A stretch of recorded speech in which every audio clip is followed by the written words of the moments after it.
আমাদের এখানে প্রত্যেকটা সকালই এক একটা সংগ্রামের দিন। জীবনকে নতুনভাবে গুছিয়ে চলার একটা দিন।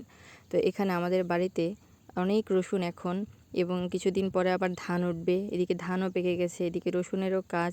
তো সকাল, সকাল কিন্তু এগুলাকে রৌদ্রে দিয়ে সারাদিন রৌদ্রে শুকিয়ে এরপর হচ্ছে এগুলো সুন্দর করে উড়িয়ে বাতাসে তারপরে কিন্তু এগুলোকে গোছানো হয়। কালকে সারাদিন অনেক কাজ ছিল বাড়িতে। তারপর কিন্তু আমাদের এখানে চড়ের টাটকা, টাটকা আমরা বসে একটু কাজকর্মের ভিতরে একটু খেয়ে নিলাম বেল, গাছের পাকা বেল। তারপরে এখানে হচ্ছে আমরা গোসল করতে গিয়েছিলাম এবং গিয়ে দেখি এখানকার গরুগুলোও কত ভদ্র। একা, একা ছেড়ে দিলে চলে আসে, এই যে পানি দিয়ে আবার গোসল করতে, করতে চলে আসে। আর এইখানটায় হচ্ছে আমরা গোসল করি। মানে সারা চরের লোকই এখানে গোসল করে।